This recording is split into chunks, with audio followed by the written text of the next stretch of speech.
Let's get more on this with Sue Loughlin, head of volcanology at the British Geological Survey in Edinburgh. Thanks very much for speaking to us. So obviously this causing a great deal of disruption right across northern Europe. Thousands of flights have been grounded, airports closed. Just how common is it for volcanic eruptions in Iceland to spread beyond that country? Well, it's happened quite a lot. In fact, there have been roughly 200 big eruptions over about the last 1,000 years. We've just been quite lucky in the last few decades that we've not been impacted. But the Scottish peat bogs and lake sediments are full of layers of volcanic ash from Iceland, so it has happened repeatedly through geological history. Now, we just had some developments on this story in the past few minutes that UK airspace is going to be restricted until 1 a.m. tomorrow. I mean, just tell us, I know it's a difficult question, but how long is this likely to last? I mean, any indications as to when the ash might start to clear? Unfortunately, no. The volcano could continue erupting like this for several days, possibly even for a few weeks. We just don't know at the moment.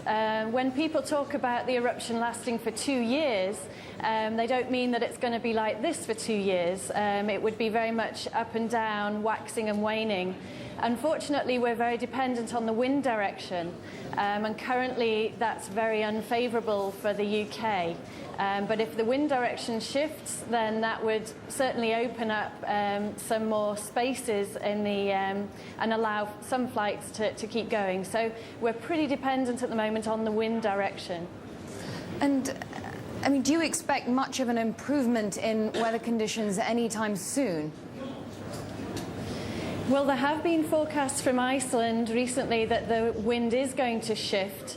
I don't think that would mean that all of the UK would benefit, but it would certainly change the path of the ash and probably allow some more spaces to open up. So it just is a matter of waiting to see, unfortunately. And just take us through some of the causes of an eruption like this and how an ash of cloud can impact on the mechanical parts of a plane. Yeah, well, what's happening is this eruption that began on the 20th of March, it's really caused when magma reaches the surface of the Earth. It's found a way up to the surface. There was plenty of precursory activity of this in Iceland, lots of warning because there were earthquakes as the magma made its way to the surface. When it gets to the surface, it breaks up and fragments because of high-pressure gas which is held in the magma. And this fragmentation, which is assisted by the presence of meltwater at the moment, causes explosions which blast basically this rock into fine fragments. And this fine fragmented rock is what volcanic ash is. It ranges from powder to small fragments about 2 millimeters across.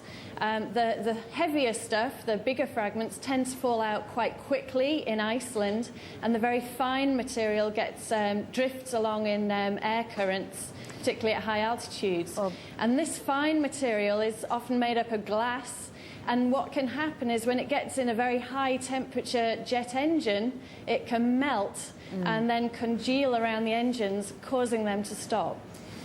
Okay, well, thank you very much indeed for bringing us for your thoughts, Sue Loughlin, head of volcanology.